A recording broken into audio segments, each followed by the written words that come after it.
yaitu acara inti Mauidhah Hasanah yang akan disampaikan oleh beliau Al-Mukarram Bapak Kiai Haji Habib Ja'far Shadiq Musawa. Kepada beliau Bapak Kiai Haji Habib Ja'far Musawa kami persilahkan. Assalamualaikum warahmatullahi ta'ala wabarakatuh. Bismillahirrahmanirrahim.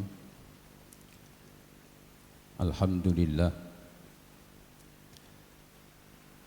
Alhamdulillahilladzi hadana lihada wa ma kunna linahtadiya laula an hadanallah.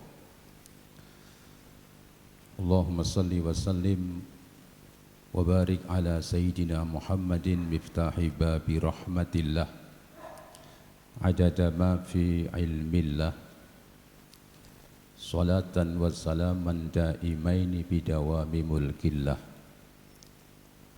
wa ala alihi wa sahbihi adada kulli dzarratin alfa marrah. Amma ba'd. Para alim, para kiai, para sesepuh yang senantiasa saya hormati, wabil khusus kepada pengurus Yayasan PAPB Bapak Haji Insinyur Sayuti, dan juga kepada Ustadz Rafiq, dan juga kepada Bapak Fuad dan seluruh sesepuh yang hadir pada pagi hari ini yang tidak bisa saya sebut satu persatu, dan juga yang sama-sama kita hormati pengurus takmir Masjid Al-Muhajirin, bapak-bapak dan ibu-ibu, hadirin hadirat rahimakumullah. Alhamdulillah, kita bersyukur pada Allah Subhanahu wa taala, pagi ini kita dipertemukan di tempat yang baik, dalam suasana yang baik, kemudian mudah-mudahan menghasilkan sesuatu yang terbaik. Amin ya rabbal alamin. Kita bersyukur pada saat mungkin teman-teman kita yang saat ini sedang diuji oleh Allah Subhanahu wa taala dalam berbagai hal, namun pagi hari ini kita alhamdulillah sehat, afiat, dan bisa berkumpul bersilaturahim di dalam kegiatan pengajian Ahad pagi bersama ini. Bapak dan Ibu yang saya hormati, tema yang akan saya sampaikan sesuai dengan kesepakatan dari panitia, yaitu hikmah di balik musibah. Ya. Jadi memang sekarang ini kita lagi, ya bukan lagi, masih trennya itu membahas tentang musibah atau kejadian-kejadian yang menimpa di tanah negeri yang kita cintai ini, baik itu alam ataupun yang menimpa kepada manusia. Nah, pertama saya ingin sampaikan bahwa hikmah itu memiliki arti yang banyak. Ya. Yang pertama, hikmah itu artinya kebijaksanaan Allah Subhanahu wa taala. Ya. Jadi supaya kita ini kalau mengerti itu lebih tenang. Ya. Nanti saya sampaikan beberapa firman-firman Allah supaya kita ini memaklumi bahwa ini kebijaksanaan. Kalau namanya kebijaksanaan itu kan orang yang membuat kebijakan itu dia tahu maksudnya. Ya. Saya atau takmir membuat masjid ini dibuka pintunya di samping. Begitu. Ini kebijakan. Karena apa? Oh, kalau sholat Jumat misalnya, di depan sudah penuh supaya orang tidak melompat-melompat, saya kasih pintu. Nah, bagi yang tidak paham, mungkin akan bertanya-tanya, buat apa dibuat ini? Ini sudah besar, pintunya 3. Kan begitu. Ini ngebros duit. Bagi yang tidak mengerti. Begitu juga dengan kebijakan Allah Subhanahu wa ta'ala. Oleh karena itu, Allah Subhanahu wa ta'ala menyampaikan dalam berbagai peristiwa yang terkait dengan kebijakan Allah Subhanahu wa ta'ala, supaya kita ini menerima, supaya kita ini sabar di dalam mensikapi kebijakan-kebijakan dari Allah Subhanahu wa ta'ala. Ada pula yang menamakan bahwa hikmah itu adalah satu kejadian setelah apa? Kalau istilah sekarang ada sebab, ada akibat. Begitu. Dan ini sudah merupakan apa istilahnya sunnatullah. Merupakan sunnatullah. Kalau saya ambil ini, kemudian saya tumpahkan airnya, ini kan sebab saya menumpahkan air, lalu meja ini jadi basah. Ini akibat dari saya menumpahkan itu. Ini nantinya bagaimana? Karena Allah Subhanahu wa ta'ala di dalam menetapkan kebijakan-kebijakan itu selalu dikaitkan dengan yang namanya sebab dan akibat. Ya. Supaya kita tahu, ini pentingnya kita belajar di dalam agama ini. Karena apa? Nabi mengatakan bahwa ad-dunya darul mihan. Dunia ini tempat ujian. Yang namanya tempat itu berarti nggak ada orang yang lolos dari ujian. Bahkan di dalam satu riwayat, Nabi itu menggambar di tanah, begitu. Menggambar di tanah itu garis lurus panjang. Kemudian beliau garis-garis begini. Beliau mengatakan bahwa garis ini yang lurus ini adalah cita-cita manusia. Kemudian garis yang pendek ini, yang pertama panjang, ini pendek. Ya, Nabi mengatakan ini ajal manusia. Jadi ajal dan cita-cita itu lebih panjang cita-citanya. Orang cita-cita nanti saya mau bangun ini, nggak taunya besok meninggal, gitu ya. 5 tahun lagi program ini nggak taunya 1 bulan sudah meninggal. Kemudian garis yang tengah ini, yang rungket ini, Nabi mengatakan ini rintangan ujian. Apabila seseorang melewati ujian yang ini, dia akan bertemu lagi dengan ujian selanjutnya. Terus, ini adalah kebijakan Allah Subhanahu wa ta'ala. Akan tetapi ya, Allah Subhanahu wa ta'ala maha kasih sayang, maka Allah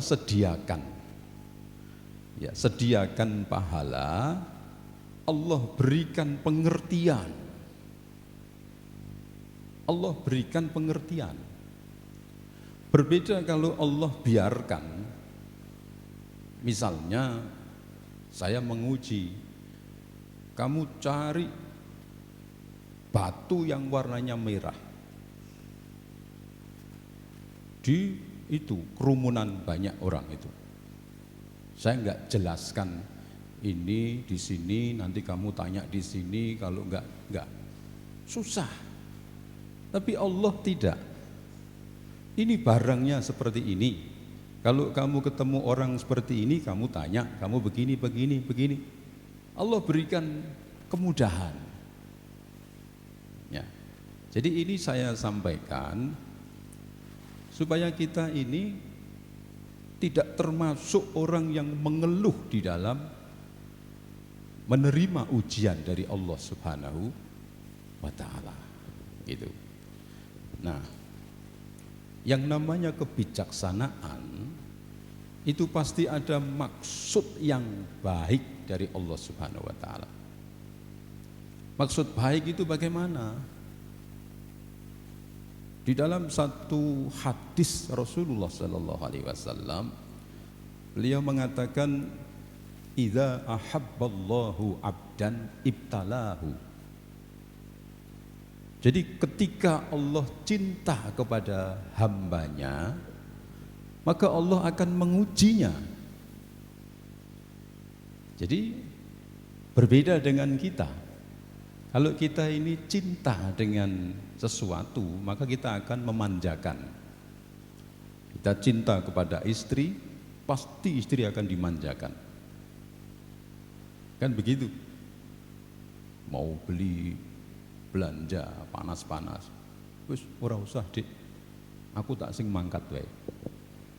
Ku nek kowe mangkat iki panas-panas ku nek awakmu ireng, aku lak sing rugi, kan gitu. Ya. Anaknya mau disuruh, enggak usah, biar saya aja, dimanjakan. Begitu kalau kita. Tapi kalau Allah tidak, justru orang yang dicintai oleh Allah itu diuji oleh Allah. Semakin dicintai oleh Allah, semakin diuji. Begitu. Nah, tujuannya ujian itu apa? Untuk meningkatkan kualitas. Begitu. Orang awam, misalnya anaknya ditawari, kamu mau enggak masuk SMP 2, nanti saya yang meloloskan lah, bahasanya gitu ya. Orang tua yang tidak paham, wah ojo malah anakku ngono iki bendino PR, wah ngeri-ngeri, wah anakku nggak stres kok, gitu. Ia tidak memahami bahwa ujian semakin berat itu semakin menjanjikan kualitas. Kalau anak yang pinter, orang tua yang pinter, alhamdulillah, anak saya bisa jadi anak yang baik, anak yang bagus, karena di sana pendidikannya itu betul-betul ketat. Begitu. Nah, ini apa? Ya sekedar prolog dari saya. Mudah-mudahan bisa membuka nanti apa yang saya sampaikan tentang hikmah di balik musibah, gitu ya. Nah, Bapak dan Ibu yang saya hormati, musibah itu satu kejadian, namanya musibah itu kejadian. Orang terkena musibah itu ada kalanya, karena ini ujian, ada kalanya dia itu menjadi cerdas, dia menjadi faham, karena Allah sudah tunjukkan, wal tanzur nafsun ma qaddamat lighad, begitu. Hai manusia, hai orang-orang yang beriman, bertakwalah kamu kepada Allah dan lihatlah apa yang kamu sudah lakukan hari kemarin untuk bekal esokmu. Begitu. Ini kan rasa kasih sayang Allah kepada hambanya. Jadi kalau ada orang malam-malam dia berjalan terus kejeblos, astagfirullahaladzim, delenger aku gitu. Nah, gitu. Ini musibah, delenger aku gitu. Besok lewat lagi, dia akan menepi karena dia tahu ini ada lubang. Kan begitu. Nah kalau besoknya dia kok jalan lagi, kejeblos lagi, dan berkali-kali kejeblos lagi, ini orang yang tidak menggunakan pengertian hikmah. Begitu. Jadi ada maksud baik di dalam rangka Allah memberikan musibah. Gitu. Saya kemarin itu sakit, ya. Tipes saya itu kambuh. Dari tanggal 3 September saya sembuh itu kira-kira tanggal 21. Hampir 20 hari. Gitu ya. Orang-orang mengatakan virus tipes itu akan muncul lagi apabila imunitas seseorang itu menurun. Imunitas tadi itu disebabkan karena tidak menjaga menu dan kecapean. Nah, dua-dua ini saya langgar semua. Begitu. Makan, yang namanya makan. Kalau saya tiap malam pengajian, itu kan ya bahasanya alal maujud. Ya, terserah panitia kan begitu. Kadang ada yang buat mangut, ya makan mangut. Sate, makan sate. Terus pokoknya semua kita nggak mungkin nolak. Makannya itu ngawur. Sudah gitu kecapean. Muter terus. Subuh pengajian, maghrib pengajian, isya pengajian, terus muter. Nah gitu. Allah kasih peringatan kepada saya. Pak, gitu. Lepak, ya Allah. Siap hari tidak ada lain, saya nyebut astagfirullah, ya Allah, sholawata. Coba kalau saya nggak sakit, nggak sebanyak itu saya nyebutnya itu. Saya itu kalau baru ditanya bagaimana keadaannya, alhamdulillah. Kalau nggak ada orang tanya ya nggak alhamdulillah. Mungkin semua juga begitu, ya. Jadi kalau nggak sakit itu nggak nyebut, karena Allah cinta kepada saya, maka saya diberi sakit, lek, begitu. Banyak orang-orang yang seperti saya ini bablas, mau ke rumah sakit nggak berani, ya, bertempur dengan rasa yang jadi tensi tempera saya ini 39. Hanya 39 itu orang masuk rumah sakit nggak usah di rapid test, nggak usah di swab, langsung digeladak wesan. Oh ini mesti corona ini. Saya takut saya. Dokter ke rumah, ada jamaah saya dokter 2 itu ke rumah. Dia ngomong Habib ini harus makan, harus minum. Saya nggak bisa. Kalau begitu Habib harus diinfus. Infus sekarang ini nggak seperti dulu bisa mendatangkan suster di rumah. Sekarang nggak bisa, harus di rumah sakit. Saya nggak mau saya. Gitu. Begitu saya sakit parah, saya ngomong ya sudah, wis nekat Sultan Agung. Gitu. Telepon di Sultan Agung ada Dokter Sofyan, ada Hasan Tuha. Ya sudah, sini aja saya tunggu. saya kasih kamar yang paling bagus gitu. Ya, saya wis nggak so mikir. Nah, kemudian dari sana ngomong, tapi ini aturannya sekarang orang yang masuk mau sakit apa itu harus dites, termasuk swab.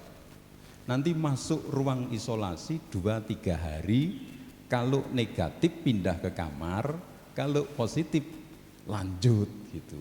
Saya mikir 3 hari orang untuk ditingok, tidak sampai tambah stres aku. Wah nggak jadi. Itu banyak orang-orang yang seperti saya ini bablas. Lah nggak diobati, nggak di apa. Untung saya minum obat. Jadi dokter-dokter itu bawa obat antibiotik. Saya tanya di apotek berapa harganya?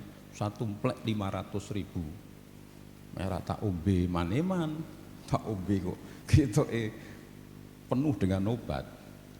Nah, jadi artinya ini memang kebijakan Allah Subhanahu wa taala yang kita ini enggak tahu. Tapi yang pasti itu adalah maksud baik dari Allah Subhanahu wa taala. Maksud baik dari Allah. Jadi selama saya sakit ini, Masya Allah, ini zikir, kalau saya takut mati. Ya gini mati, piye ki anakku cek cilik-cilik cek ning pondok loro ki. Ya, dungone semakin kuat. Begitu. Nah, dengan kita memahami bahwa itikat baik dari Allah Subhanahu wa taala, maka ketika kita menerima ujian dari Allah Subhanahu wa taala, kita menunggu hikmah. Begitu. Di balik kejadian ini apa?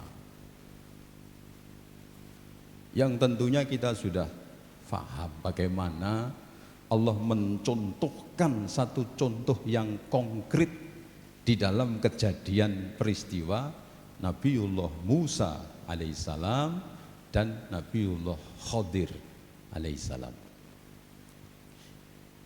Allah menjadikan Nabi Khadir ini orang yang ahli hikmah, orang yang mengetahui satu sebab dan akibat. Begitu. Sementara Nabi Musa ini pada saat itu mewakili orang yang awam, yang umum. Nah, ketika dihadapkan, Nabi Musa ini berkali-kali protes. Padahal sudah dikasih tahu, kamu boleh menyertai saya, tapi jangan bertanya. Jangan bertanya. Siap, kata Nabi Musa.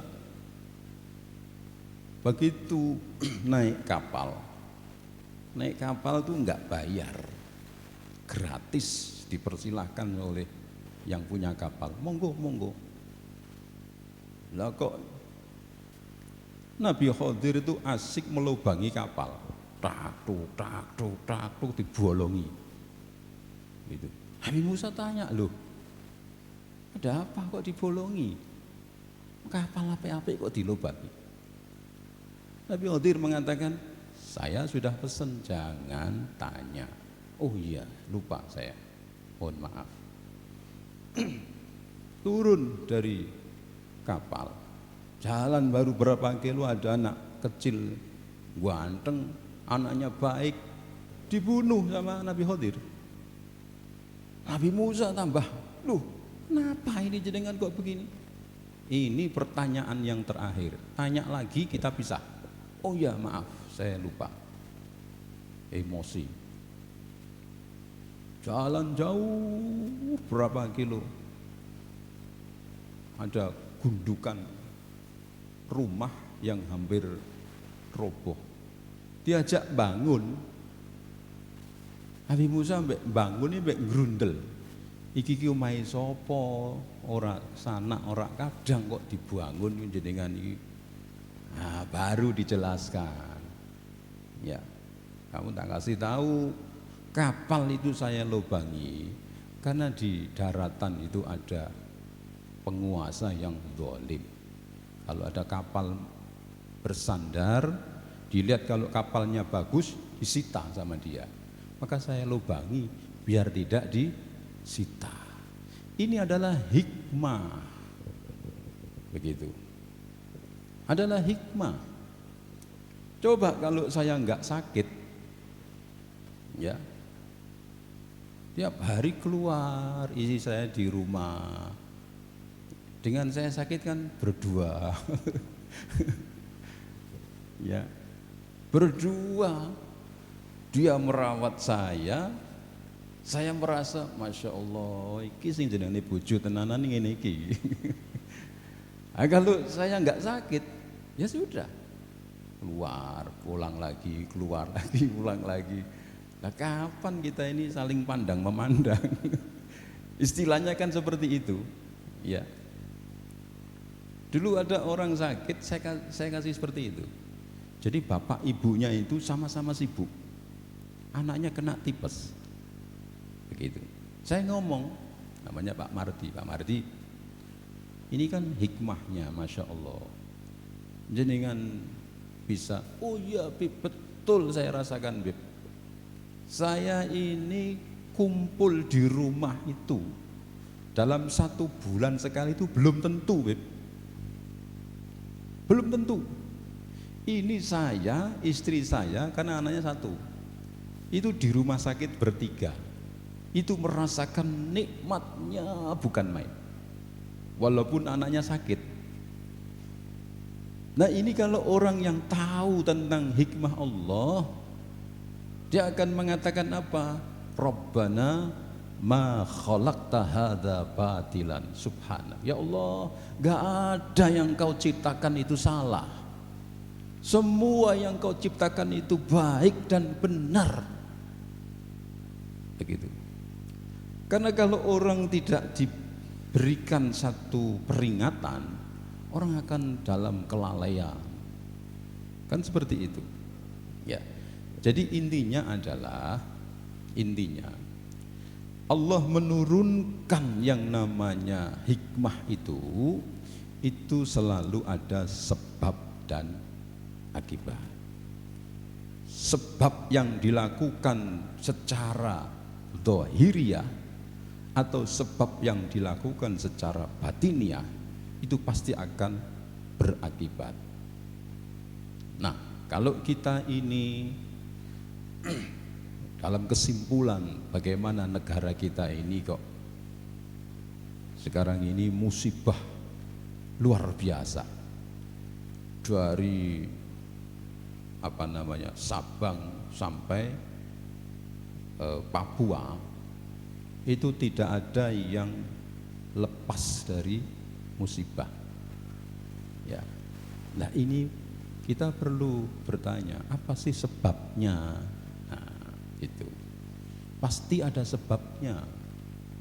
Kenapa kok ada ini, ada itu, tahu-tahu longsor, ini ancaman tsunami sampai 20 meter, ini apa? Zaman saya kecil ini mendengar istilah angin lesus itu sekian tahun baru terdengar, kan begitu. Yang namanya banjir itu sekian tahun baru mendengar. Nah, sekarang ini kok masya Allah, kenapa? Ini sebab-sebab yang tidak baik ini sudah bermunculan, dan persis seperti apa yang dicontohkan oleh Allah pada umat-umat terdahulu. Ketika agama sudah dipinggirkan, kejadian-kejadian alam ini nggak ridho, ya. Air sudah tidak bersahabat dengan manusia, angin sudah tidak bersahabat dengan manusia, bumi sudah tidak bersahabat dengan manusia. Geram mereka itu melihat perbuatan atau sebab-sebab yang dilakukan oleh umat manusia. Nah, intinya, waktunya sudah habis, ya.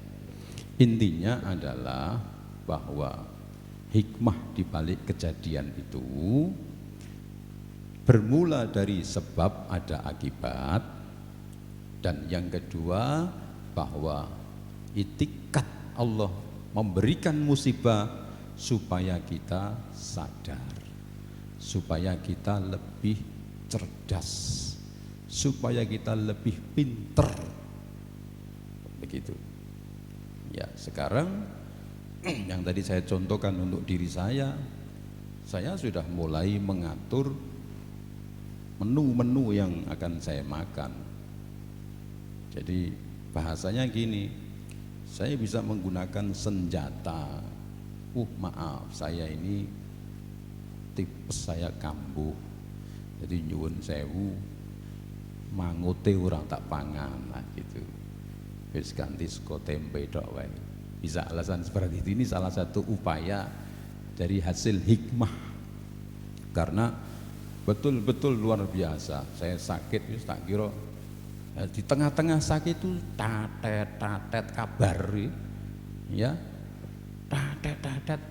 Kemarin di Telogosari itu si Anis Nizar seperti saya, takut di rumah sakit, kondisinya enggak kuat, setelah dibawa rumah sakit sampai ICU bablas. Jadi di tengah-tengah sakit itu saya ono mati, ya Allah, tambah wedi aku. Ya, tambah takut saya. Dan semua sudah memenuhi syarat. Umur ya wis masuk, ya. Lorone ya wis pantes. Glebakan begini ya Allah, batuk. Sesek. Saya enggak punya paru-paru tapi sesek. Sampai jamaah saya yang datang tuh udah nangis. Aku ngomong ojo boco Yasin. Yasin ki alamat meh bablas. Sholawatan wae saya ngomong, ayo baca sholawat tibil kulub wis. Boco tuh yang datang itu. Allahumma sholli. Aku tengok sesek dada saya ini, ya. Nah, kalau saya merasakan itulah, sekarang saya kok mangani ngawur. Oh ya geblek we berarti. Ya kan seperti itu. Sekarang saya sudah begitu, Mas. Pokoknya ini ona acara. Kemarin ada orang datang, Bib, ini di Purwodadi. Oh sorry, wis ora ado-ado. Cedak-cedakan. Saya kira cukup ya waktunya. Sebetulnya masih ingin ditambah lagi tapi waktunya habis. Sudah cukup? Cukup ya? Gak usah tanya jawab ya. Insya Allah sudah paham. Demikian Bapak dan Ibu hadirin hadirat jamaah pengajian Ahad pagi bersama, rahimakumullah. Mudah-mudahan apa yang saya sampaikan bisa bermanfaat untuk kita semuanya. Amin ya rabbal alamin. Al-Fatihah.